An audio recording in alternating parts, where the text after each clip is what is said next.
5 minutes pour comprendre la chronique de vulgarisation philosophique sur Radio Laser. Bonjour à toutes et à tous. Je crois que la dernière fois, et vous le savez, nous étions concentrés sur la question de la civilisation.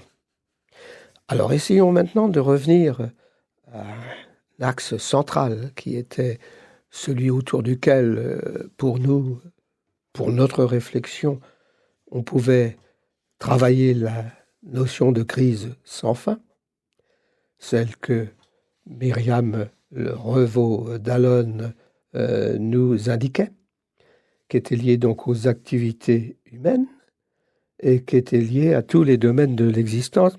Alors, revenons au domaine du jeu. Justement, c'est le point qu'on avait choisi. On peut choisir d'autres points de référence, enfin en tout cas, de points qui nous servent de base pour orienter notre réflexion. Alors ce jeu-là, si on revient au jeu, on voit qu'avec les révolutions de Hobbes et de Descartes, eh bien, avait tendance à, pour Descartes, orienter ce jeu vers la connaissance et pour Hobbes, orienter ce jeu vers l'intériorité.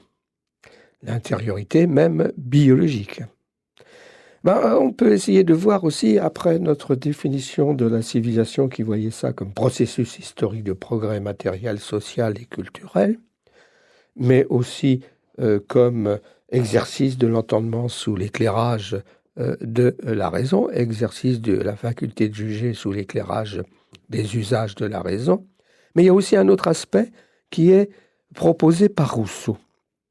C'est-à-dire, si on revient au jeu, il faut l'intégrer dans une histoire non pas globale, mais même s'il fait partie d'une histoire globale, mais il y a sa propre histoire lui-même, depuis sa naissance jusqu'à un certain âge adulte. Eh bien, là, Rousseau nous invite à réfléchir à cette perspective individuelle, développement du jeu particulier, retourner sur lui.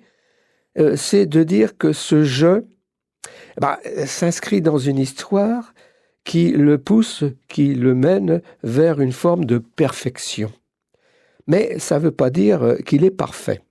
Ça veut dire qu'il est perfectible pour Rousseau. Donc il faut distinguer entre un Rousseau un peu qui serait considéré comme idéaliste, mais il est vrai qu'il est idéaliste, mais pas idéaliste achevé. C'est le chemin vers lequel l'homme doit s'intégrer pour réaliser son humanité, c'est d'essayer de parfaire en quelque sorte ces données de point de départ. Alors pour Rousseau, comme point de départ de l'homme, sa naissance, si vous voulez, à la fois en tant qu'homme et en tant qu'individu, c'est qu'il est ni bon ni méchant, c'est qu'il est perfectible. Alors cette perfectibilité porte donc sur sa nature, mais pas sur la nature dans laquelle il se trouve. Et c'est ce décalage-là qui va engendrer effectivement les crises aussi qu'on connaît. En effet, il est perfectible par sa nature dans la mesure où, par exemple, à la naissance, il a certaines dispositions qui peuvent l'amener à faire ceci ou à ne pas faire cela, ou à ne pas faire ceci. Donc, il y a une forme d'éducation nécessaire. Et c'est ça qui est intéressant chez Rousseau, c'est de voir que la perfectibilité de l'être humain passe par une éducation. Ce qui avait été sous-tendu notamment par Descartes, apprendre les mathématiques, apprendre à regarder le monde d'une certaine manière, comme chez Hobbes, apprendre de nous regarder nous-mêmes dans le monde, etc. Mais là, Rousseau renvoie l'individu à lui-même. Il s'agit pour lui de sortir d'une forme d'innocence première, mais oui, comme dans le monde animal. Alors, qu'est-ce que ça veut dire innocence ? Ça veut dire celui qui ne sait pas, finalement. L'animal n'a pas la capacité d'intégrer des connaissances raisonnées, réfléchies, etc. Même s'il a des connaissances empiriques qui sont liées à son programme génétique.